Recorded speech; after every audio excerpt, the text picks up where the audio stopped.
আসসালামু আলাইকুম। শুরু করছি অন্তবাসিনী পর্ব ৮। লিখেছেন নুসরাত সুলতানা সেজুতি। রুবাইদা মেয়েকে দেখেই বললেন, ওমা তুই এসে গেছিস।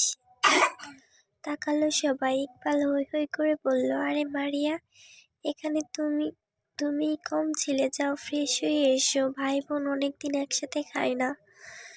জবাবে কোনোরকম একটুখানি হাসলো সে। পরপর দাঁত চেয়ে সাদিফকে দেখল। বাহ, থালার উপর কি মনোযোগ। মারিয়া নামে যে কেউ এখানে এসেছে জানেই না, যেন ঘাড় ফিরিয়ে তাকাতেও কষ্ট। কেমন শক্ত হয়ে বসে আছে দেখো। চোখ সরিয়ে উত্তর দিল, আসছি। পুষ্প আস্তে আস্তে ইকবালের চেয়ারের কাছে এসে থামে।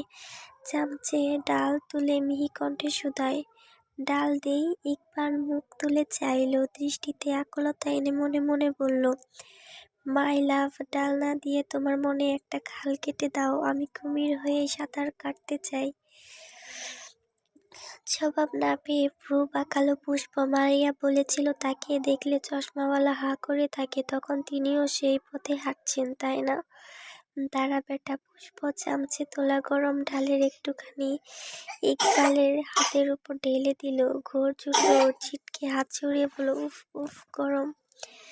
রুবাইদা উদ্বিগ্ন হয়ে বললেন, আহা, কি হলো, পড়ল কি করে? পুষ্প, তুই একটু দেখে দিবি না? ও নিষ্পাপ কণ্ঠে বলল, আমি কি করলাম? উনিই তো হাত নাড়ালেন। ইকবাল হাত ঝাড়ছে, বক্রনয়নে পুষ্পাকে দেখছি, আবার বোঝাচ্ছে, অল্প ডাল পড়লেও চামড়া পুড়ে যাচ্ছে আমার। একটু সেবা করো মাই লাভ, এই সুযোগে তোমার ফুলের মতো কোমল হাতের ছোঁয়া দাও আমায়। কিন্তু লাভের লাভ হলো না। রুবাইদা শশব্যস্ত হয়ে কবজিতে পানি ঢাললেন, বরফ চেয়ে ধরলেন। ইকবালের সব চাওয়া পাওয়া ফাটা বেলুনের মতো চুপসে যাওয়া ছেড়ে দিল। চশমার ওই পাড়ে থাকা সাদিফের মার্বেল চোখ এলোমেলো ঘুরছে। একবার রুবাইদার ছোটা দেখছে, পরের বার ইকবালের হাত ঝাড়াঝাড়ি। কখন কি ঘটে গেল টেরই পেল না। এদিকে মুখে আদার নেমেছে পুষ্পের, দৃষ্টিদ্বয়ে ঠিকরে পড়েছে মায়া। ইস, একটু বেশি করে ফেলল বোধহয়। কিছু ডাল তো অত গরমও ছিল না, তাহলে এমন লাফাচ্ছেন কেন তিনি? একমাত্র নিরুৎসাহিত ধূসর বন্ধুকে বিপাকে ভ্রুক্ষেপে নেই, বরং কাঠ গলায় বলল, এজন্য খাওয়ার সময় ভদ্র থাকা উচিত। যা তা বলতে নেই, অবশ্য যে এই বয়সেও এসেও ভালো হচ্ছে না, তার ভালো হওয়ার আশা আমি একেবারেই ছেড়ে দিয়েছি। ইকবাল অবাক হয়ে বলল, তুই এই সময়ও আমাকে এভাবে বলছিস? কোথায় আমার হাত পড়ল বলে সুখে মরে যাবি তা না। সাদিফ বলল, ভাই, আমার মনে হয় আপনি বিয়ের কথা বলাই এমন হয়েছে। আপনি বরং এসব নিয়ে আর না ভেবে খাওয়াই মন দিন। ইকবালের কথা মাখা মনের ধরেনি। মুখ ঝামটা মেরে বলল, তুমি আর জিভ নেড়ো না ভাইয়া। নিজে তো একটা মেয়ে পছন্দ করেও পেটের কথা ঠোঁট থেকে ঘষাতে পারছো না, তুমি এসব বিয়ের মর্ম বুঝবে কেমন করে? সকলের সামনে এমন বেপাস কথায় জড়বুদ্ধি হয়ে পড়ল ছেলেটা। রুবাইদা বিস্মিত কণ্ঠে বললেন, ও মা, সাদিফও মেয়ে পছন্দ করে রেখেছে? কই সাদিফ, কখনো তো কিছু বলনি তুমি। সেই ক্ষণে মারিয়া জামা পাল্টে খেতে এসেছে, বসেছে ধূসরের পাশের চেয়ারটায়। সাদিফের সব রাগ গিয়ে বর্তালো ইকবালের উপর। এভাবে কেস খাওয়ানোর দরকার ছিল কেন? এখন কি উত্তর দেবে? ইতস্ত করলো, না মানে ইয়ে আন্টি। ইকবাল কথা কেড়ে নেয়, কি না মানে ইয়ে আন্টি? সাহস থাকলে বলো না। সাদিফ খটমট করে উঠল, ভাই, একবার এসব বুজুং বুজুং বলতে গিয়েও ডালের চাকা খেয়েছেন। ইলিশ মাছে কিন্তু অনেক কাঁটা, একটা যদি গলার মাঝেই বিঁধে যায়, তখন ক্রেন দিয়েও কোচালেও বের করা যাবে না। আপনি বরং মনোযোগ দিয়ে খেয়ে নিন, ছোট ভাই বলে উপদেশটা হেলাফেলা করতে যাবেন না। ইকবাল বিদ্রুপ করল, তোমারও একটা উপদেশ, আমার তেলাপোকাও একটা পাখি। ও ঠোঁট চূড়ান্তে তুলে বলল, দেখলেন ধূসর ভাই, ধমকালো সে। আহ, কি হচ্ছে ইকবাল?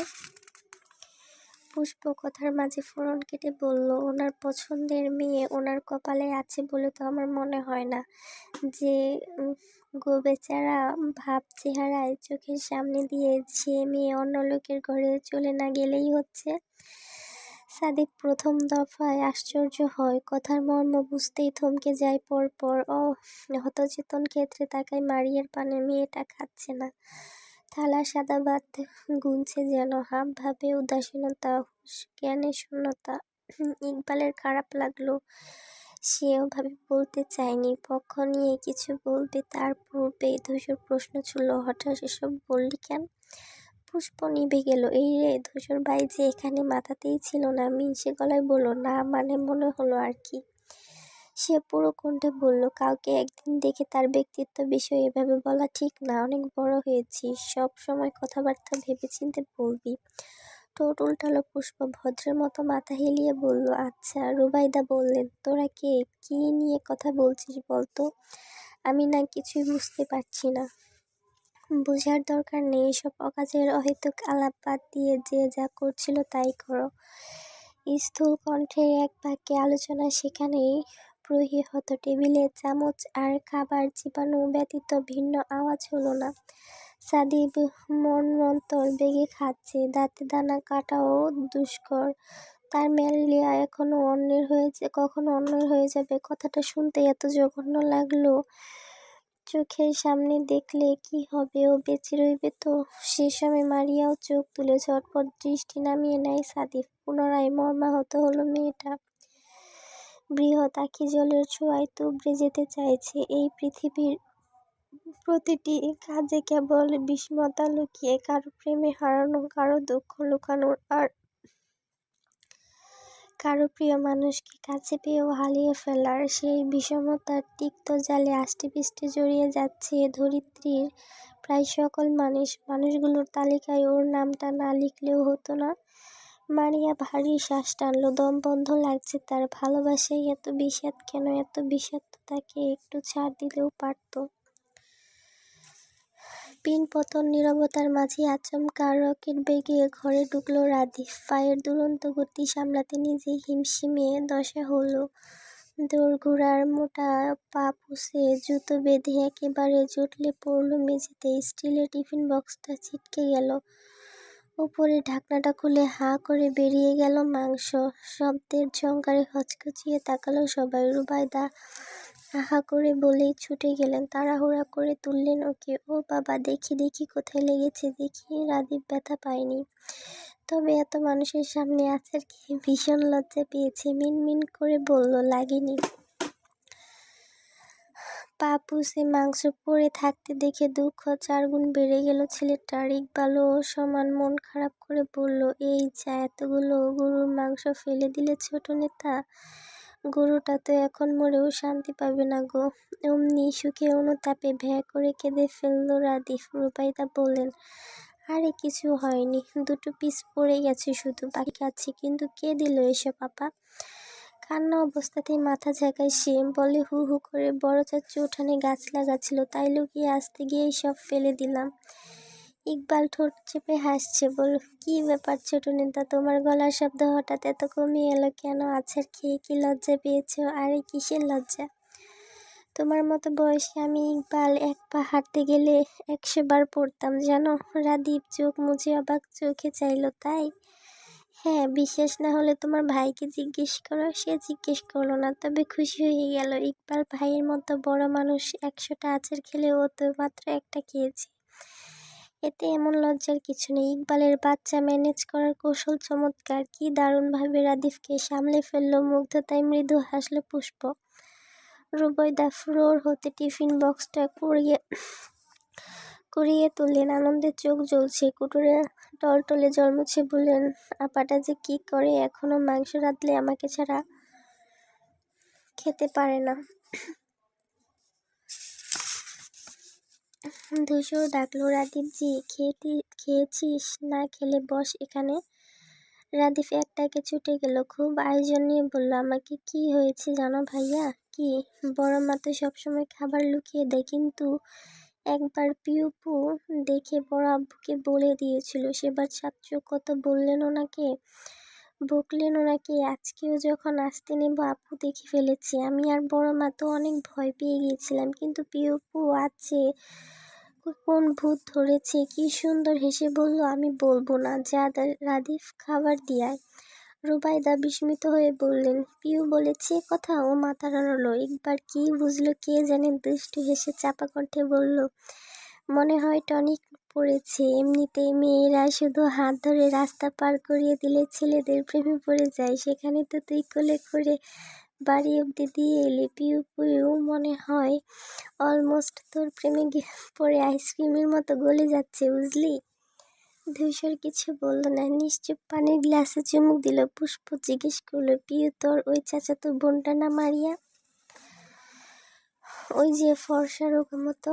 মারিয়া কালো মুখে উপর নিচ মাথা নাড়ালো কেবল। রুবাইদা আক্ষেপ করে বললেন, কতবার মেয়েটাকে সাধলাম, হাত পর্যন্ত টেনেছি, তাও বাড়িতে এলো না। ভাইজানের কথার অমান্য করে আসবে না বলেছে। পিউটা আমার এই 2 হাতের ওপর জন্ম নিয়েছে, কিন্তু ঠিকঠাক আদরই করতে পারলাম না এখনো। ইকবাল প্রমোদ চিত্তে বলল, আন্টি আপনি কষ্ট পাবেন না, আমার মন বলছে একটা সময় পিউ নিজে এসে বাড়ি উঠবে। উঠবে তো উঠবে, এমনভাবে উঠবে দেখবেন তখন ঠেলে ঠুলেও নামানো যাচ্ছে না।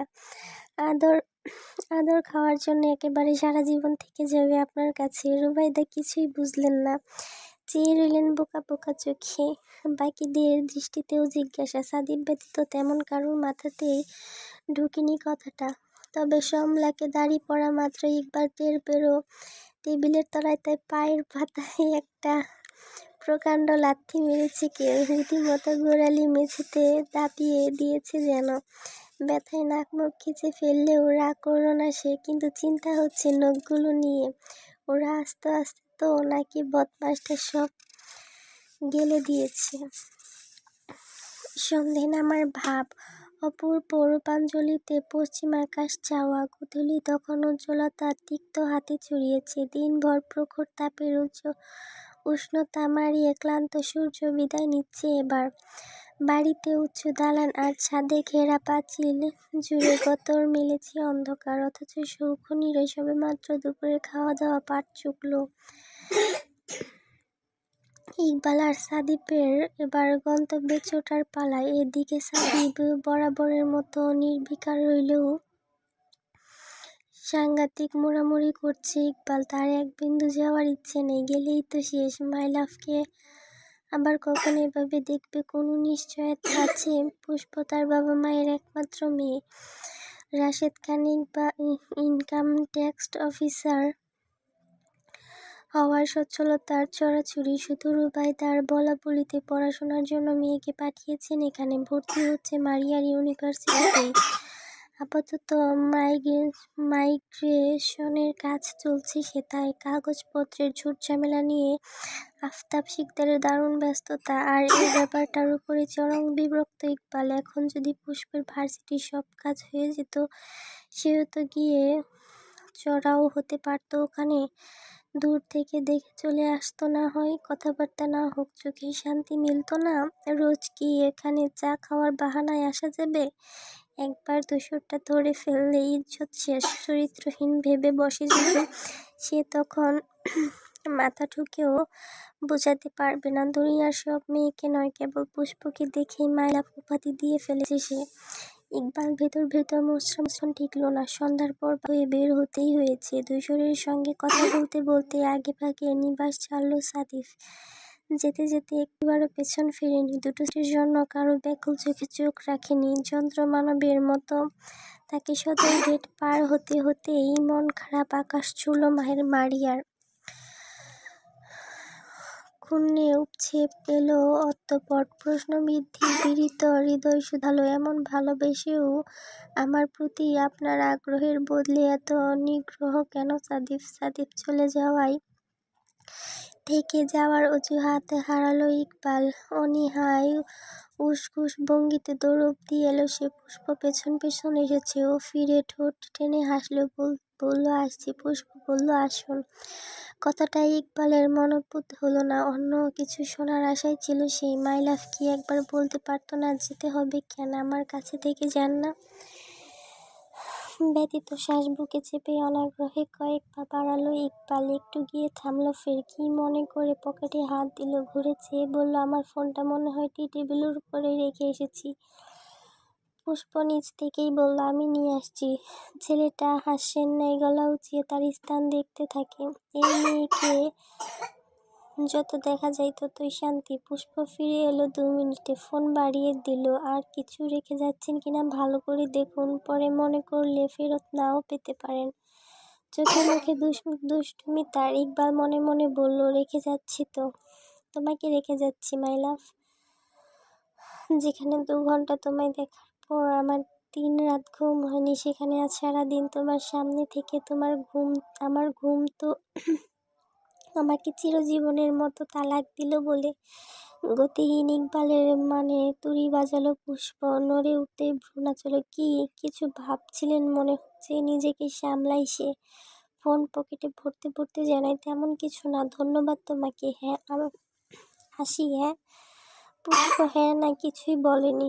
ঘুরে হাঁটা ধরল ইকবাল, কিন্তু ফেরানোর ইচ্ছা একেবারে গলা অবধি ঝাপটে ধরেছে। সে এক পা এগোই থামে, আবার পেছনে তাকায়। অশান্ত চিত্ত, অস্থির চায়নি। পুষ্প ডেকে উঠল হঠাৎ, শুনুন। ইকবালের বক্ষস্থল ধক করে উঠে। মনে পড়ল দুপুরের কথা। গানের ব্যাপারটা কি ভয়ানকভাবে ধরে ফেলেছিল মাই লাভ। এখনো কি সেরকম কিছু ঘটেছে? ওর ছোকছোকে হাবভাবটা বুঝে ফেলেনি তো? এই রে শঙ্কিত চেহারায় ঘুরে চাইল ছেলেটা। হাসবে কি হাসবে না মনোদ্বিধায় ভুগছে। পুষ্প মুখোমুখি এসে দাঁড়ালো, ভনিতাহীন বলল, আপনি মনে হয় আমাকে কিছু বলতে চাইছেন। ইকবাল এই কথা আশা করেনি। থতমত খেয়ে বলল, না না আমি আসলে। পুষ্প কথার মাঝে থামিয়ে দেয়, কণ্ঠে ঝাঁজ এনে বলল, আসল নকল ছাড়ুন, কিছু বলার থাকলে বলে দিন। আপনি নাকি এই জেলার সভাপতিরা এমন মিনমিনে হয়? তাদের তো 56 ইঞ্চি বুকের পাটা থাকে শুনেছি, অথচ আপনার চোখ মুখ একদম আমসত্ত্বের মতো লাগছে। ইকবাল চট করে গালে মুখে হাত বোলালো। আসলেই কি আমসত্ত্ব লাগছে? তারপর ঠোঁট উল্টালো শিশুর মতো। লাগারই কথা, গত 3 দিন যাবৎ তার সঙ্গে ভালো কিছু ঘটেনি, এখনো ঘটছে না। পেট গুড়গুড় করার মতন ভালোবাসার কথা ঘুরপাক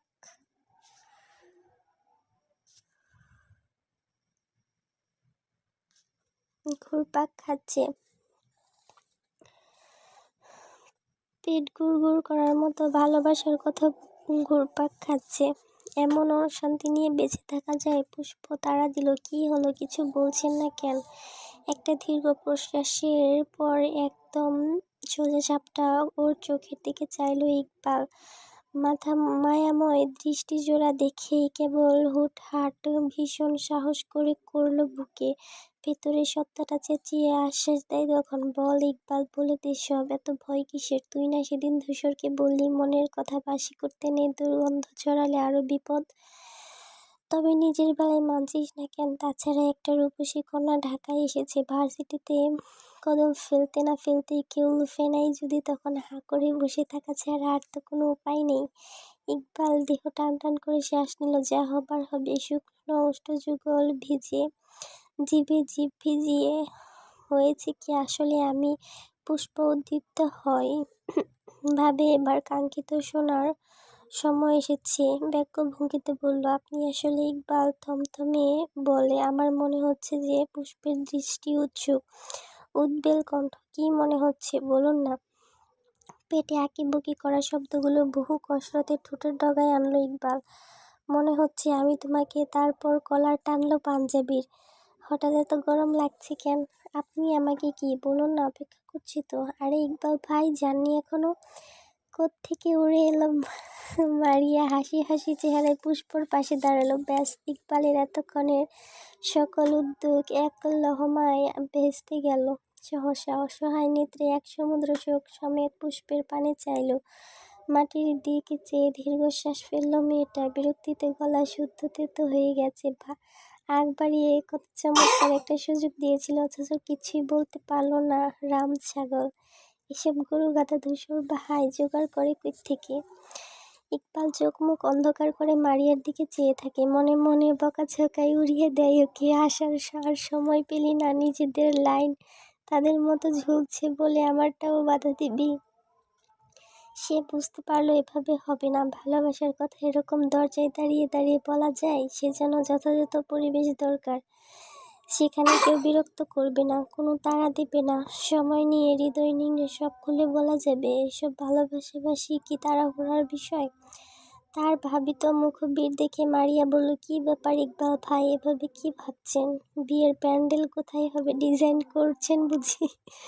দুষ্টুমিতে তাকে অপ্রস্তুত করা গেল না। ফটাফট বলল, না ভাবছি এই যে আজ এত মজার মজার খাবার খেলাম তোমাদের বাড়িতে, এই জন্য আমার তোমাকে একটা গান শোনানো উচিত।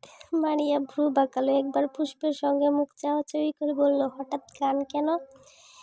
ইকবাল কণ্ঠ জোড়া করে বলল, ইকবাল পাঠান হলো একটা ব্র্যান্ডের গান এরকম হঠাৎ হঠাৎ শোনা যায়? ওসব ছাড়ো, আগে গানটা শোনাই। তারপর মাথা চুলকালো একটু, মিনমিনে কণ্ঠে সুর নিয়ে আড়ালো, যদি দেখার ইচ্ছে হয় সখী তোমার মিঠুর মনে লয়, গুলশান লেকে আইসো কাল বিকেলের সময়।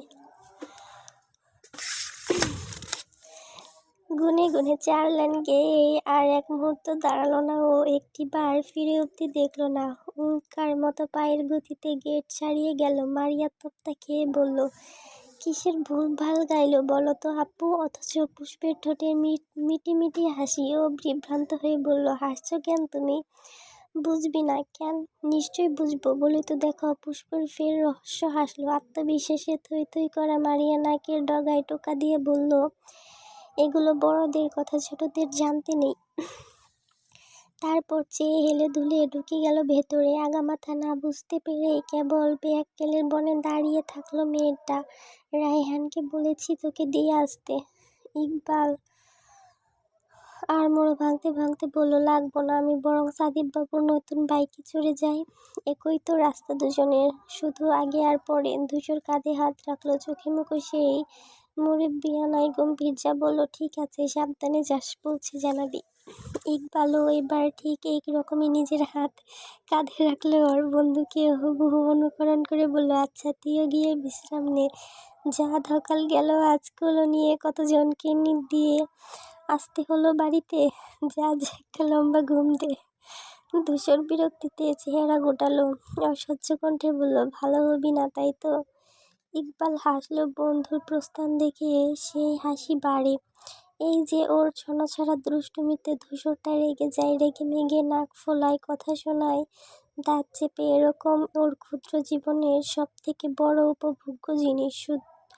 ধূসর রাগ না করলে ভালো লাগে না ইকবালের। চোখ না পাকালে তো দিনটাই মাটি। সে হাসতে হাসতে সাদিপের দিক ফেরে, অমনি গুছিয়ে আসে সরল ভ্রু, ছেলের থমথমে মুখশ্রী তাকিয়ে আছে অন্য কোথাও, যেন ওর দিক দেখলেও দণ্ড পড়বে ঘাড়ে। ইকবাল টেনে টেনে ডাকলো, কি ব্যাপার সাদিপ বাবু, ঘটনা কি? এভাবে মুখ ঘুরিয়ে রেখেছ কেন? সাদিপের অমন থপথপে জবাব, এমনি। ও মাথা দুলালো, ও এমনি বলে তো মনে হচ্ছে না। আচ্ছা কোনোভাবেই কি তুমি আমাকে বাইকে নিতে চাইছো না? দেখো ভাই, আমাকে দেখতে নাদুস নুদুস হলেও ওজন কিন্তু বেশি না, ওই 40-50 কেজির আশেপাশেই হবে, অত ভয় পেও না। ঘাড় পাকালো সাদিফ। ইকবালের আপাদমস্তক দেখল বিহুর লোচনে। আঁটো-সাঁটো শার্টের ভেতরে থেকে ফোলা মাংসপেশি বোঝা যায় স্বাস্থ্যের উন্নয়নের জোয়ার। এর নাকি 40 কেজি ওজন।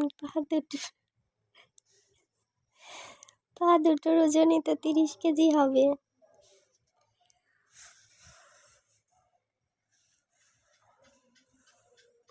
পা দুটোর ওজনই তো 30 কেজি হবে। চাপাবাজি করারও একটা সীমা থাকা উচিত। কিন্তু বিতর্কে সাদিপ গেল না, চুপচাপ হজম করাতে সিরিয়াস হলো ইকবাল। চোখ ছোট করে বলল, হয়েছেটা কি? মনে মনে যে গালি দিয়ে জাত গোষ্ঠী উদ্ধার করছো, সে তো চেহারা দেখেই বুঝছি। কাহিনী কি খুলে বলবে না? সাদিপ মুখ গোমড়া করে বলল, আপনি তখন টেবিলে আমাকে তেলাপোকা বলেছেন, আমি রাগ করেছি। আরে ওটা তো। ও মাঝপথে হুঁশিয়ারি দিল, না ওসব মজা টজা বললে আমি শুনছি না ভাই। আপনি আমার প্রেস্টিজের কিচ্ছু রাখেননি আজ। এমনিতে হলে মানতাম, তাই বলে মারিয়ার সামনে? আপনার সঙ্গে আপাতত আমার কোনো কথা নেই। ইকবাল ঢোল উঠলে ঘাড় চুলকায়। কথা বলার সময় আসলে তার হুঁশ জ্ঞান থাকে না, জিভটা রকেটের মতো চলে। ওখানে তো ওর কোনো দোষ নেই, তাই না? কিন্তু সাদিপ বাবুটাকেও একটা ম্যানেজ দেওয়া দরকার। বেচারা এমনিতেই সুপ্ত প্রেমিকাকে আনুষ্ঠানিক প্রেমিকা বানাতে না পারায় সুখে আধমরা।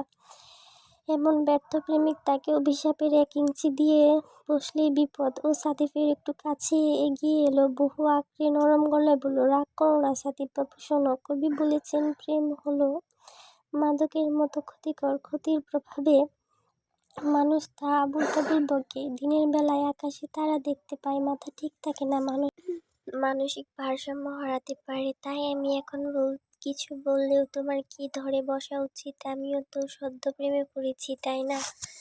সাদিফ নাক মুখ কুঁচকালো, ভ্রু উঁচিয়ে বলল, তা কোন কবি এসব বলে গেছেন? নাম কি তার?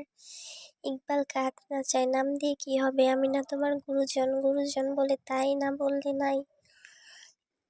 19 এপ্রিল বৃহস্পতিবার জবার আতিফকে নিয়ে টঙ্গী তার বাপের বাড়ি গিয়েছেন, ফেরত আসবেন আবার শনিবার। আজকে কেবল আমজাদ মিনা পিউ বাদে এক ঝাঁক ক্ষুধার্ত কাক বসে আছে বসতের শূন্য ছাদে। সন্ধে নাগাদ বাড়ির দ্বারগোড়ায় হাজির হয়েছেন আফতাব। একটি বড়সড় বাক্স 2 হাতে আগলে খোলা দরজার চৌকাঠে এসে দাঁড়ালেন। চেহারায় চিন্তার ছাপ, ললাটে শুষ্ক ঘাম, বক্ষপট ধুকধুকে। দরজায় দাঁড়িয়ে বাড়ির ভেতরটা দেখতেই ভদ্রলোকের বুকখানা হু হু করে উঠল। রান্নাঘর থেকে বাসনকোসনের আওয়াজ আসছে, কাউকে দেখা যাচ্ছে না। এমন ভাবে পুরো বাসার ঘরে নজর বোলালেন আফতাব। পুরো অন্তঃপট হুট করে ভরে গেল বিষাদে। জিভে উঠল কুচকানো চমকায়। দখল করা চোখ দুটি দেওয়ালগুলোর পুরনো হয়ে যাচ্ছে, জায়গায় জায়গায় খসে পড়ছে সিমেন্টের আস্তরণ।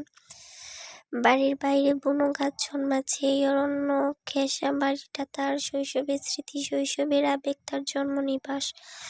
ঘর কাঁপিয়ে ভূপিষ্ট হওয়া, জন্ম, বেড়ে ওঠা, বড় হওয়া সব এখানে। রুবাকে বউ করে নিয়ে আসা ধূসর এসে আলোয় ভরিয়ে দেওয়া জীবন, মায়ের হাতের রান্না, ভাবির যত্ন, আত্মী, 3 ভাইয়ের হলি হুল্লোড়, ভাইজান বাবার শাসন আদর, সবকিছু সাক্ষী এই একটা বাড়ি। আফতাব যেন ঠায় দাঁড়িয়ে দেখতে পাচ্ছেন টেবিলের দুপাশে ভর্তি করে বাড়ির লোকেরা খেতে বসা দিনগুলো। ওই তো ছোট ধূসর ভাত গায়ে জামাই ফেলছে, রুবাইদা বকছেন, মিনা হেসে নিজের হাতে তুলে খাওয়াচ্ছেন ওকে। কত রাজ্যের গল্প, সবার কত হাসি। সেই সময় বিলাসিতা ছিল না, পাওয়ার বাইরে অতিরিক্ত চাওয়া ছিল না, কিন্তু ভালোবাসা ছিল, দুঃখ ছিল, ছিল আপনজনদের একে অপরের প্রতি অন্তর নিকৃষ্ট মায়া। আর এখন তার নিকট সব আছে, 2 হাতে ওড়ানোর মতন অর্থ, নাম ডাক, সুখ ও নিরতার পাহাড় যাকে বলে। কিন্তু সুখ শান্তি সেটা আর পাওয়া হলো না। কি করে হবে? প্রিয় ভাইজানের কাছেই যে সুখ বন্দি। চোখ মুছলেন তিনি। কিছু অতীত খুশির হলেও কিছু অতীতের প্রতিটি পাতা কেবল দুঃখ সুখে মোড়ানো। আফতাবের মনে পড়ে গেল শেষবার বাবার করা সেই কঠিন প্রশ্ন, কি চাস আমাদের না রাজনীতি? চোখ মুখে লম্বিত শ্বাস ফেলেন তিনি। মাঝে মাঝে জীবনের কিছু সিদ্ধান্ত কোথায় গিয়ে নিয়ে যায় মানুষকে। চোখ নামিয়ে হাতের বাক্সটা দেখলেন একবার। ভাইজানের জন্মদিন আজ। প্রতি বছর তার অনুপস্থিতিতে আফতার বাড়িতে কেক রেখে যান। মিনা জবা নিজেরা এনেছেন বলে আমজাদকে দিয়ে কাটান সেটা, এতেই তার আনন্দ হয়। সে মুহূর্তে হাজির না থাকুক, ভাইজান কাটছেন তো, মুখে তো তুলেছেন, এতেই হবে। এই কথা ওই 2 জন রমণী ব্যতীত ভিন্ন কেউ জানে না, এমনকি ধূসরের বাড়িতেও না। আজকেও এরকম ভাবে কেকটা রেখে চলে যাবেন। ভাইজানের ফিরতে ফিরতে 9টা বাজবে। তারপর পরিবার নিয়ে হাসি আনন্দে জন্মদিন পালন করবে না হয়। রয়ে শয়ে ভেতরে ঢুকলেন আফতাব। একবার আশপাশ চেয়ে খুঁজলেন মানুষজনকে। একটা টেবিলে রেখে ডাকলেন, ভাবি, ভাবি। রান্নাঘর হতে বিদ্যুৎ বেগে ছুটে এলেন মিনা। থমকে দাঁড়ালেন। তাকে দেখে ছটফটে কণ্ঠে শুলাতেন, আফতাব ভাই, তুমি এখন? ভদ্রলোক হেসে বললেন, কেমন আছেন ভাবি? উত্তরের বদলে ঢোক গিললেন মিনা। ভীত সম্ভ্রস্ত চোখে নিজেদের ঘরটা দেখে নিলেন এক পলক। আফতাব ভ্রু কুঁচকে আসে, কি হয়েছে ভাবি? খুশি হননি আমাকে দেখে? মিনা বারবার সেদিকে দেখছিলেন। বিচলিত ভঙ্গিতে বললেন, না আসলে তোমার ভাইজান আসলে তিনি কথা টেনে নেন। হ্যাঁ, ভাইজানের আজ তোর জন্মদিন না, তাই কেক দিতে এলাম। বিস্মিত মিনার হাসিত চাহনি কাতর হলো। এবার কথাটা শুনে চোখ ফেটে জল ছুটে আসতে চাইল। আফতাব ভাই আজও ঠিক ভাইয়ের জন্মদিন মনে করে ভালোবাসা পৌঁছে দিতে এসেছে, অথচ ভাইজিদের বিচ্ছেদের কতগুলো বছর, কত উঁচু মাপের মানুষ সে এখন নিচের জেলায় সাধারণ সম্পাদক, ছেলে এমপি, কিন্তু ভাইয়ের বেলা আফতাব সে একই রকম। আজও পিউ কি সজাগ, ভাবিয়ে ও এ সময় ঘুমে থাকে না। যাকগে, আমাকে এক কাপ চা দিন। আপনার হাতের চা খাওয়ার সুযোগ তো সবসময় হয় না। কি যে মিস করি। মিনার দিশেহারা ভাব মুক্তি। রুদ্র সাহেব বললেন, আজকে চা না খেলে হয় না ভাই, তুমি একটু তাড়াতাড়ি চলে যাও, তোমার ভাইজান বাড়িতেই আছেন। আফতাব বসেই যাচ্ছিলেন, কথাখানা শুনতে দাঁড়িয়ে গেলেন। তত্র ভ্রুকে বললেন, আজ তো বৃহস্পতিবার, ভাইজান বাড়িতে কেন? শরীরটা ভালো না, প্রেশারটা বেড়ে। কথার মাঝে দরাজ কণ্ঠে ডাক এলো, মিনা। আঁতকে উঠলেন দুজনে। স্বামীকে দেখতেই ভদ্রমহিলা শীর্ণ বুক চ্যাত করে উঠল। নিন্দায় আচ্ছন্ন পিউয়ের কানে অবধি চিৎকার পৌঁছে যায়। ধরপড় করে উঠতে ঘর ছাড়ল দৌড়ে। মিনা ছুটে স্বামীর কাছে এলেন, উদ্বেগ নিয়ে বললেন, আপনি রাগ করবেন না আফতাব ভাই, আসলে আমজাদের ক্ষুদ্র চোখ ভাইয়ের উপর নিবদ্ধ। কথার মাঝে হাত উচালেন, কেবল থেমে গেলেন। মিনা শুকিয়ে এলো মুখ বিবর। আমজাদ পাশ কাটিয়ে ভাইয়ের সামনে গিয়ে দাঁড়ালেন। সঙ্গে সঙ্গে চোখ নামিয়ে নিলেন। আফতাব, মাইনে দিয়ে দারোয়ান রাখার ক্ষমতা হয়নি বলে আজকাল দেখছি যে কেউ আমাদের বাড়িতে ঢুকে পড়ছে। চোখ খিচে বুঝে ফেললেন মিনা। ছোট ভাই সমতুল্য আফতাবের অপমানখানা যেন স্বয়ং এসে চুকিয়ে গেল তাকেই। সন্ধ্যার প্রথম ভাগে আসন্ন দাঙ্গার আভাস এখনই পরিষ্কার পাচ্ছেন তিনি। যদিও আফতাব এখানে নীরব শ্রোতা, কিন্তু তার কথাবার্তার কোনো রাগ ঢাক নেই। এখন যা মনে আসবে তাই বলবে, ছোট করবে ভাইটাকে। পিউ ঘরের দরজায় দাঁড়িয়ে যায়। আধো ঘুমের রেশ উবে গেল। বাপ চাচাকে মুখোমুখি থেকে ছোট থেকে জানে বাবার সঙ্গে মেজো চাচার সম্পর্ক খারাপ, কারণ অনেকদিন সবাইকে ছেড়ে রাজনীতি বেছে ঘর ছেড়ে চলে গিয়েছিলেন তিনি। এ কথা তাকে কেউ বলেনি। মাঝে মধ্যে বাবার কথাই বুঝে নিত, কিন্তু আজকে আবার চাচু কেন এসেছেন এখানে? আব্বু তো এবার ভয়ানক রেগে যাবেন। আফতাব মাথা তুললেন না, খুব ধীর কণ্ঠে বলল, শুভ জন্মদিন ভাইজান। প্রিয় হতবিস্ফোর হোঁচট খেল যেন। আব্বুর জন্মদিন আজ, কিন্তু আমজাদের মন গলল না, টলল ক্ষোভের ভিত। বরং কণ্ঠস্বর শক্ত শোনালো আরো। বড় পানসির ন্যায় উচ্চারণ করলেন, এই মুহূর্তে আমাদের বাড়ি ছেড়ে বেরিয়ে যাও আফতাব। আহত চোখে চাইলেন তিনি। যে দৃষ্টির বেদনা দেখলে আমজাদের বুক ফেটে আসতে চায়। আপনার সে আমাদের শব্দটার মধ্যে তো আমিও একজন ভাইজান। তবে আমায় কেন পর করে দিচ্ছেন? আমি কি এ বাড়ির কেউ নই?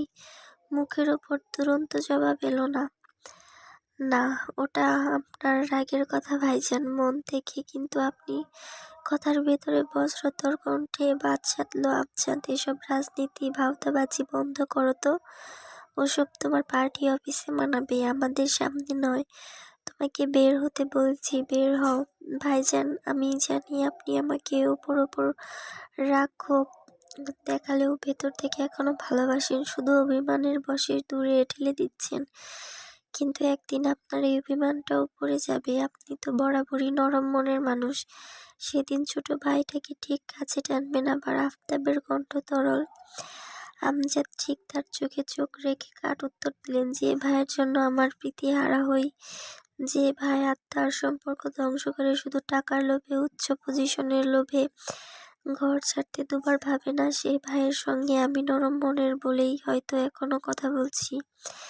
না হলে তোমার মতো ভাইয়ের মুখ দেখা হতো পাপ, অস্বস্তিত্ব। আপনার অৎফুট্ট আওড়ালেন ভাইজান। আর্তনাদ করলেন মিনা বেগম, এসব কি বলছেন পিওর বাবা? ধমকিয়ে উঠলেন তিনি, তুমি চুপ করো। তোমাদের আশকারাইও এখনো এই বাড়িতে ঢোকার সাহস পাচ্ছে না। হলে যে একবার ঘর ছাড়ে সে এখনো আমাদের কাছে কি চায়? তারপর আফতাবের দিকে ফিরে বললেন, কি চাও সত্যি করে বলবে? আজ বাড়ির ভাগ, যার টাকা রাখার জায়গা নেই সে এইটুকু সম্পত্তির জন্য এসেছে বলে তো মনে হয় না। তাহলে কি উদ্দেশ্য তোমার আফতাব? মিষ্ট হাসলেন ভদ্রলোক। কান্তিতে যুবতবু কোনো শ্রমিকের ন্যায় শোষালো কণ্ঠস্বর। সম্পত্তির জন্য আসি না ভাইজান, আপনার জন্য আসি, আপনাদের টানে আসি। আমজাদের অঙ্ক করছি বুক কমেনি, বরং বিদ্রুপ করে বললেন, রাজনীতিতে নামার পর মানুষকে মিষ্টি কথায় পটানোর যোগ্যতাও ভালোই রপ্ত করেছ দেখছি। তা তোমার ছেলেও বুঝি এমন হয়েছে? অবশ্য হওয়ারই কথা। নৌকার সামনে মাথা যেদিকে যাবে পেছনেরটা তো সেদিকেই আসতে বাধ্য। আফতাব তর্কে যাওয়ার মানুষ নয়, তাও আবার ভাইজানের সঙ্গে। কথার পিঠে ঠোঁট ছাড়িয়ে হাসলেন শুধু। প্রসঙ্গ এড়িয়ে কণ্ঠ উজ্জ্বল করে বললেন, আপনার জন্মদিনের জন্য একটা কেক নিয়ে এসেছিলাম ভাইজান। পরপর টেবিল হাতে তুলতে তুলতে বললেন, একদম ভালো জায়গায় থেকে আমি নিজে অর্ডার করে আনিয়েছি। আপনার শুনলাম ডায়াবেটিস ধরা পড়েছে, তাই সুগার ফ্রি ক্রিম ব্যবহার করতে বলেছি ওদের। একটু খেয়ে দেখবেন ভালো হয়েছে কিনা। হাতে নিয়ে ফিরতেও পারলেন না। আচমকা বক্সটা ছুঁড়ে নিচে দূরে ফেললেন। কেক বেরিয়ে এসে লেপ্টে গেল মেঝেতে। প্রত্যেকে হচকচায় বিমূর্ত হয়। পিউ হাত দিয়ে মুখ চেপে ধরে। আফতাব নিহতের মতন কেকের পানে চেয়ে রইলেন। এটা কি করলেন আপনি ভাই? কত আশা করে। আমজাদ রক্ত চোখে চাইলেন তার আর এক বৃত্ত বাক্য এগোনোর সাহস পেলেন না মিনা। আফতাবের আশ্চর্য ফেলে দিলেন ভাইজান। এত ফুঁসে উঠলেন ভদ্রলোক, আমি তোমার ভাইজান নই, আমাকে ভাইজান ডাকবে না। যে সম্পর্ক স্বেচ্ছায় ত্যাগ করেছ সেটা গড়ার জন্য এসব আদিক্ষেতা আর করো না আফতাব। অত্যন্ত এবার রেহাই দাও আমায়, স্বস্তি নিয়ে মরতে দাও একটু। আফতাব বলতে গেলেন আমি। আমজাদ আঙ্গুল উছালেন, কোনো কথা নয়, আমার বাড়িতে আর এক মুহূর্তও তোমাকে দেখতে চাই না আফতাব। দেখতে চাই না আফতাব। যেভাবে সেদিন বের হয়েছিলে আজও সেভাবে বের হয়ে যাও এক্ষুনি।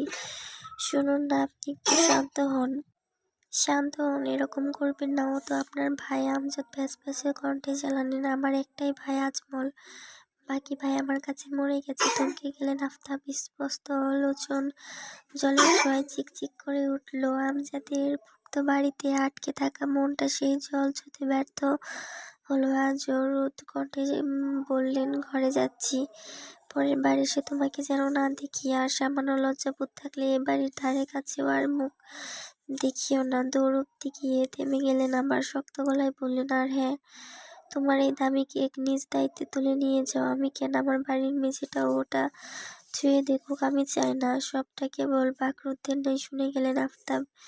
বিন্দুমাত্র উচ্চবাচ্য নেই, জবাব নেই। বিনার কঠোরে অস্ত্র ধরার জায়গা বিরল। ঘুরিয়ে গাল পর্যন্ত স্যাঁতস্যাঁতে করে ফেলছে। তখনই আমজাদ বললেন, ঘরে এসো, যতক্ষণ না ও যাচ্ছে নিচে নামবে না। উনি হাঁ করতে গেলে আড়ালেন, এটা তোমার স্বামীর আদেশ।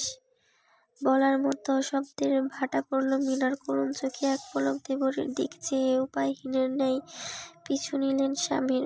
শূন্য বসার ঘরে কেবল থেকে গেলেন আফতাব। ভেতরটা তছনছ হয়ে যাচ্ছে। একটুখানি বুক চাপড়ে হাউমাউ করে কাঁদার ইচ্ছে হচ্ছে ভীষণ। কার্নিশ বেয়ে গড়াতে চাওয়া জল হাতের উল্টো পিঠ দিয়ে মুছে নিলেন তিনি। মেঝেতে অবহেলায় পড়ে থাকা কেক তুলতে বসলেন নীরবে, কিন্তু হাতটা সে অবধি পৌঁছালো না। তার আগে আলতো স্পর্শে ধরে ফেলল কেউ। হাতটা সে একজন। আফতাব ভ্রু কুঁচকিয়ে চাইলেন, সেই ভ্রু সহসা চূড়াতে উঠল পিউকে দেখে। মেয়েটার চোখে জল থই থই করছে টটিনি। আফতাব বিষয় দৃষ্ট হয়ে বললেন, পিউ মা, কাঁদছ কেন? আমি তুলে দিচ্ছি চাচ্চু, আপনি যান। মৃদু হাসলেন তিনি। কাউকে কাঁদলে দেখলে তোমার মন খারাপ লাগে বুঝি? পিউ কথা বলল না, মস্তিষ্ক নুইয়ে রাখলো কেবল। উত্তর বুঝে নিলেন ভদ্রলোক। গভীর মর্মতায় মাথায় হাত বুলিয়ে বললেন, শুনেছিলাম এই চাচাটাকে নাকি তোমার ভীষণ অপছন্দ। অপছন্দের মানুষকে কাঁদতে দেখলে কেউ কাঁদে? পিউ একবার তাকিয়ে এবার চোখ নামিয়ে নিল। ফুপিয়ে কেঁদে ফেলল পরপর। আফতাব ব্যস্ত হয়ে বললেন, পিউ মা, কষ্ট পেলে আমার কথায়? দুদিকে মাথা নাড়ালো, তারপর কেঁদে কেঁদে শুধালো, আপনারা অনেক খারাপ লাগছে তাই না চাচ্চু? আব্বুকে আমি আগে কখনো এরকম রাগ করতে দেখিনি। আপনার সাথে কেন যেন এমন করলেন? আফতাব মেকি হাসলেন, ছোটালেন ঠোঁটে। অথচ কণ্ঠে বিশদ বিস্ময়তা। এর জন্য তো আমিই দায়ী। তোমার বাবা যা করেছেন অন্য কেউ হলে হয়তো এর চেয়েও বেশি করতো। যাকগে, তুমি যাও মা, ভাইজান দেখলে বকবেন আবার। প্রিয় বোঝা কণ্ঠে জানালো, বকলে বকুক, কিচ্ছু হবে না। ভাইজানের মতো রাগী মানুষের মেয়ে মন এত নরম হলো কি করে? প্রশ্নেরা নেই মেয়েটার চোখ দুটোতে ব্যাকুল বারিধি চাচার মুখের দিকে তাকিয়ে থাকলো শুধু। এতদিন অকারণে মনে মনে চাচ্চুকে সে বকাঝকা করতো। তার কথা উঠলে বাবা রেগে যেতেন, কষ্ট পেতেন বলে, অথচ এখন ভেতরটা নিঃশেষ হচ্ছে পরিতাপে। চাচা নামক লোকটার প্রধান অপরাধী পরিণাম সে জানে না, তবে আজ চাক্ষুষ দেখতে পেয়েছে বাবার প্রতি তার সম্মানের গণ্ডি। এত অপমানের পরেও হাসি মুখে সবটা কি অবলীলায় মেনে নিলেন। এমন মানুষের ভালোবাসায় কি আদৌ কোনো খাত থাকে? চাচ্চু তো খারাপ নন। খারাপ মানুষ কি নিজের ভাইকে এতটা ভালোবাসতে পারে কখনো? পরদিন অর্ধর হতে ফজরের আজান ভেসে আসছে মধুর ধ্বনি। টেবিলের অ্যালার্ম ঘড়িটাও টের পেয়েছে হয়তো।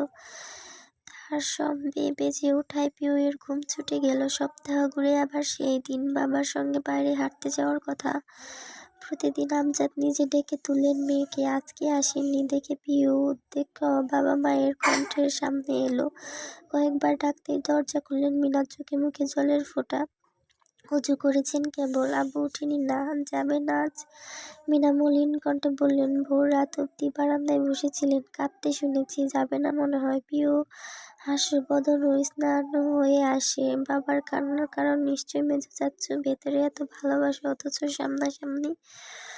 ছোট্ট শ্বাস ফেলে বলল, আচ্ছা, তবে আর ডেকো না, আমি বরং ছাদে গিয়ে হাঁটি। মিনা বললেন, যা, দরজার বাহিরে থেকে লাগাস, নামাজে দাঁড়াবো এখন। পিউ মাথা কাত করলো, চাবির গোছা সমেত পা বাড়ালো সেথায়। ছাদের সিঁড়িটা ঘরের ভেতরে নয়, বাইরের পাশ ঘেঁষে বাড়ির সঙ্গে লাগানো। ঘড়িতে তখন প্রায় 5:30। আস্তে ধীরে রাতের ছায়া সরছে অমানসিক, পেছনে ফেলে তেড়ে আসছে পাখিদের ডাক। পিউ দরজায় তালা খুলে ছাদে উঠল। মাথার উপর দিয়ে উড়ে যাচ্ছে সাদা কালো দুয়েল। গ্রীষ্মকালেও শিশির পড়ার ন্যায় স্যাঁতস্যাঁতে মেঝে। চারদিকে ফুরফুরে ঠান্ডা হাওয়া বইতে। লম্বা করে শ্বাস টানল পিউ। কি যে ভালো লাগছে। এই ছাদে একটা ছোট্ট ঘর থাকলে দারুণ হতো না? প্রতিটি ভোর এমন মুগ্ধতায় বুঁদ হয়ে উপভোগ করা যেত। পাঁচিল ধরে নিচে তাকালো। দল বেঁধে মুসল্লিরা যাচ্ছে। কাঠের পিঠের মসজিদ হতে নামাজ সেরে গন্তব্যে ফিরেছে সবাই। সেই লোকদের পেছনে আর আচমকা আরো একটি মুখের দেখা মিলল। অমনি মেরুদণ্ড সোজা করে আরো স্পষ্ট চোখে তাকালো প্রিয়। ধূসর যাচ্ছে সেদিনের মতো বেশভূষা, হাফ হাতা টি-শার্ট, ট্রাউজার আর এক জোড়া সাদা কেটস পায়ে। এই সকালে ছাড়া সবসময় তাকে সফেদ পাঞ্জাবিতে দেখা যায়। টকবগে মাংসপেশি হা করে বেরিয়ে আছে। ছুটে বড্ড অনম্র গতিতে। পিউ সচকিত হলো। কত দূর যাবেন তিনি? সেদিনের উপকারের জন্য একটা ধন্যবাদ দেওয়া হয়নি। সে তার আর সময় ব্যয় করল না। এক দৌড়ে সিঁড়ি পেরিয়ে ছুটে এলো নিচে। ধূসর ততক্ষণে অনেকটা এগিয়েছে। পিউ দমকা হওয়ার ন্যায় তার পেছন পেছন ছুটল। লম্বা লোকটার দীর্ঘ পায়ের সামনে সে চুনোপুঁটি। তার উপর অমন কুলছাড়া গতি কি ছোঁয়া সম্ভব? তবু পিউ থামল না। যতটা কুলোয় শক্তিতে ছুটল তত জোরে, কিন্তু কিছু পথ গিয়েই হাঁপিয়ে গেল। অথচ ধূসরের ক্লান্তি নেই। একবার পিছু ডাকবে, না হলে আজকে আর বলা যাবে না। কিন্তু জীবের ডগায় থোকা থোকা জড়তা। তার উপর কোনোদিন কোনো সম্বোধনে ডাকেনি। পিউয়ের মনে পড়ল মায়ের কথা। উনি কি ভাইয়া ডাকতে পারিস না? সে হাঁ করল ভাইয়া ডাকবে বলে। কিন্তু উনি কিভাবে বুঝবেন তাকেই ডাকছি? মহাচিন্তায় ধুবড়ে পড়ল বেচারি। ভেবে ভেবে নিজের মতো অভিবাসন সাজালো। বুকের বৃহৎ প্রবলের বাড়িয়ে ডাক চলল সবাইকে, ধূসর ভাই। মুহূর্তের মধ্যে থমকে দাঁড়ালো ধূসর। খুব চেনা কণ্ঠস্বর, কিন্তু অচেনা ডাক শুনে চকিতে ঘুরে তাকালো। পিউকে দেখে ভাঁজ পড়ল কপালে। মেয়েটাকে সে সময় আশা করেনি, তাও এত ভোরে একা। সামান্য ফিরে তাকাতেই দমে গেল পিউ। এই চাউনিতে সত্যি আফিম আছে, নাকি তার থেকেও মারাত্মক কিছু? চোখে চোখ পড়তে এত নার্ভাস লাগে কেন? হাতে পায়ের তালু শুদ্ধ আড়ষ্ট হয় ঘামে। ধূসর মেঘদণ্ড কণ্ঠে শুধালো, তুই এখানে না? মানে? ওকে কাছে আসতে দেখে কথা সম্পূর্ণ হলো না আর। তৎপর চিমুক নামিয়ে নিল পিউ। ধূসর খুব নৈকট্য থামে, যেখান থেকে উষ্ণ বাতায়নে হিম প্রবাহের ন্যায় কুশগুলো ছুঁয়ে দেওয়া যায়। এমনই মনে হলো মেয়েটার। সাথে নারায়ণতন্ত্রে হামলা চালালো মেন পারফিউমের কড়া গ্রান্দে মুদে যাচ্ছে সব। ধূসরের দ্বিতীয় প্রশ্ন ছুটে আসে, পায়ের কি অবস্থা? ব্যথা কমেছে? চোখ তুলে তাকালো প্রিয়। দৃষ্টি গিয়ে ঠেকল ঠিক গভীর নেত্রের ঠার অক্ষিপটে। এই সামান্য কথায় কী ছিল কে জানে, কিন্তু ভেতরে সবটুকু জড়িয়ে গেছে তার। ঠিক যেন অন্দিময় ঘুরের তুষার ধ্বংসে পড়ার অনুভূতি। উত্তর দিতে জড়িয়ে এলো জিভ। কমেছে। ধূসরের তীক্ষ্ণ লোচন শানিত আর চাহনি পিউয়ের সংকুচিত নেত্রের আনচানে ভাবমূর্তি লক্ষ্য করল কিছুক্ষণ। ঠান্ডা স্বরে শুধালো, কিছু বলবি? পিউ ঠোঁট টিপে চুপ করে থাকে। কণ্ঠনালী জমে যাওয়ার প্রকম। মনে হচ্ছে যা বলতে এসেছিল এখন সেসব উচ্চারণ করাও দুঃসাধ্য। ঢোক গিলে নিজেকে ধাতস্থ করার প্রয়াস খাটালো শুধু। মাথা নুয়ে মিহি কণ্ঠে বলল, ধন্যবাদ দিতে এসেছিলাম।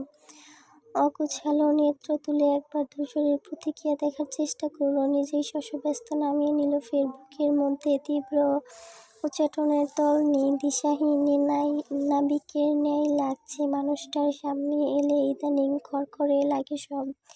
যেন কোনো টগবগে মরুভূমিতে এসে এক মাথা ঠুকছে থাকার তৃষ্ণাতুর পথচারী। ধূসরের প্রতিক্রিয়া এলো সময় নিয়ে, তবে এত সময়ের সাবলীল কণ্ঠ জলদ গম্ভীর হলো। ধন্যবাদ কি সেদিনের জন্য দিচ্ছিস? পিউ আস্তে করে মাথা ঝাঁকালো, খুব আচমকা। আর একটু ঘনিষ্ঠ এসে দাঁড়ালো ধূসর। আস্ত পিলারের ন্যায় শক্ত বনে স্থিত নেত্রে তাকালো মেয়েটা। ধূসরের নজর ঠিক হরিণীর ন্যায় তাকায়। পুক্ত চিবুকে কণ্ঠ নামিয়ে বলল, ধন্যবাদ নয়, আমার যে অন্য কিছু চাই। পিউ বুঝেনি। জিজ্ঞেস করার ক্ষুদ্র স্বরে, কি চাই? ধূসরের জবাব তাৎক্ষণিক এলো না, বরং অমথ দুটো নিঘাত চক্ষু পুড়ে রইল তার মুখ বিবরে। শুকনো নিরীক্ষা সেথায়। সম্মুখের কিশোরীকে খুঁটে খুঁটে দেখার একাগ্র নিবেশন। ফর্সা ত্বকটা যেন চন্দ্র থেকে ফিনকি দিয়ে আসা জ্যোৎস্নার মতন নরম। চক্ষুদ্বয় রৌদ্রোজ্জ্বল, দিনে তপ্ত দুপুরের ন্যায় চকচকে। পীরব ঠোঁটে ধারালো খাঁজ, ললাটের ওপর ছোট চুল সংখ্যায় গুটিয়ে থাকা কারো বাক্যবাল্য। এই অষ্টাদশীকে দেখলে তার মস্তিষ্ক অনিব্যস্ত হয়। সচল নিউরন অচল হয়ে পড়ে। তুফান নামে বক্ষপটের নিরেট কোষে। কণ্ঠনালীতে টলতে থাকে কথার বান। তারা ভ্রূপৃষ্ঠ কাঁপিয়ে বলতে চায়, আয় কিছুক্ষণ কথা বলি পিউ। আমার ভেতরের তপ্ত পিপাসার সবটুকু আজ জানিয়ে দেই তোকে দেখলেই আমার বক্ষপিঞ্জরের আটকে থাকা নিঃশ্বাসগুলোকে মুক্তি দিয়ে। এবার পিউয়ের চিত্তগণনে অধৈর্য মেঘ। জিজ্ঞেস করল পুনরায়, বলবেন না কি চান? ধূসরের চাউনি সরল না। নেত্রপল্লবের উত্থান পতনের খবর নেই। কেবল পুরুষালী পাতলা অধর নড়ে চড়ে আওড়ালো, সেটা যেদিন নিজে বুঝবি সেদিন বলবো। বিভ্রমে তলিয়ে যায় মেয়েটা। কপালের উপর দখল চালায় সূক্ষ্ম কতক ভাঁজ। প্রশ্ন বৃদ্ধি সোজাসুজি চোখে চাইল। বাতাসের তোড়ে বেড়ে আসছে, উড়ে চলার পথে খোঁচা দিচ্ছে পিউয়ের নরম শরীরেও। সে তখনও ধূসরের দক্ষয়ে দৃষ্টিদ্বয়ে চেয়ে। চোখাচোখির মিনিট কয়েক পার হয়। একজোড়া চোখ, দুর্বোধ্য আস্তরণে মাখা প্রেম, অন্য চোখের ভাষাতে প্রশ্ন, ভ্রান্তি, মুগ্ধতা আর বিমোহ। চেয়ে থাকার মাঝে আচমকা কিছু একটা দৌড়ে এসে পিউর বাম চোখে পড়ল। আর্তনাদ শুনে ধূসর থমকালো একটু। পিউ চোখ চেপে ধরেছে। তার রাশভারী কণ্ঠে উদ্বেগ। কি হলো? ও কঠোর ডলতে ডলতে চটফটে গলায় বলল, কি একটা পড়েছে, নড়ছেও ভেতরে। মুহূর্তের মধ্যে মেয়েটার বৃহৎ চোখ লালচে হলো। কোটর ফেলে জল এসেছে, কবজি মেখেছে নোনতা স্রোতে। ধূসর আরও কাছে এসে দাঁড়ায় তখন। নিঃসংকোচে হাতটা টেনে সরালো ওর। চোখের পানিতে পল্লব ভিজছে, চটচটে হয়ে গেছে। পিউ অন্য হাত ঝাঁকায়, পা ঝাড়ে, নেত্রযুগল খিচিয়ে রেখে কাঁদো কাঁদো সরে বলল, নড়ছে ওটা, জ্বলছে ধূসর ভাই, শান্ত হ দেখছি। পিউ শান্ত হয় না, বরং বারবার হাতে নিতে চাইছে সেখানে। চোখটা ঘষাঘষির জন্য নিষ্পিস করছে আঙুল। ধূসর নিচের বাম হাতে ওর হাতটা শক্ত করে চেপে ধরে রাখলো তাই। ডান হাত তুলে জড়তাহীন গাল ছুঁলো। অমিশ্রণ তালুর স্পর্শ পেতে পিউর নড়াচড়া শেষ। কাঁটা দিল শরীরে। চোখ মেলে তাকানোর আগে একদলা উষ্ণ হাওয়ায় ঝটকা এসে লুটিয়ে পড়ল সেটাই। ধূসর ফু দিয়েছে চোখে, অথচ শিহরণে পিউর শরীরের রক্ত অব্দি ছটকে ওঠে। এত কাছে, এত নিকটে থাকায় প্রথম দতায় হতবস্ত থমকে আসতে চায়। রেলের ন্যায় ঝুপঝুপ শব্দে কাঁপন ধরে বুকে, অস্থির চিত্ত কমে, বরং বিভস নেত্রমণি এক ধ্যানে লেপ্টে থাকে ওই তমাটে মুখশ্রীতে। ধূসরের গায়ের সুগন্ধ আরো তীব্রভাবে কড়া নাড়ছে নাকে। স্নায়ু বিকল হয়তো, না হলে কেন কোনো শব্দ হচ্ছে না পিউ? কেন এই মুহূর্তে ধূসরকে ছাড়া কিছু দেখতে পাচ্ছে না? আচ্ছা, ঘড়ির কাঁটাও কি থেমে দাঁড়ালো? মানুষটার উত্তপ্ত নিঃশ্বাসের সবটুকু ঠিকরে পড়েছে তার কপালে। গাত্রে গাত্রে শিউরে ওঠার উতলে আসা স্নেনি দু হাতে পরনের কামিজ খামচে ধরল পিউ। তার মনে হলো কিছু একটা বদলে গেছে, যেন ঝাপসা কেন পৃথিবীর পরিচ্ছন্ন রূপে ধরা দিয়েছে সহজা। এক্ষুনি, এই মুহূর্তে অন্তরিক্ষ রংধনু দেখালো, যা ঝড়ের আভাস দেয় না, আভাস দেয় হৃদয় ছিনতাই হওয়া সমোহনাশের। ভোরবেলা অনুসরদের হাতছানিতে টুপটাপ করে অপর পাশের মানুষটাকে মনের পাটি বিছিয়ে দেওয়া, স্বেচ্ছায় কিংবা অনিচ্ছায় কারো নামে বা পাশটা কয়েদ হওয়ার। সেখানে ব্যস্ততা নেই, জটিলতা নেই, এই শুধু জল্পনা কল্পনার অনুভূতিসিদ্ধ রূপকথার কোনো প্রেম নগরী।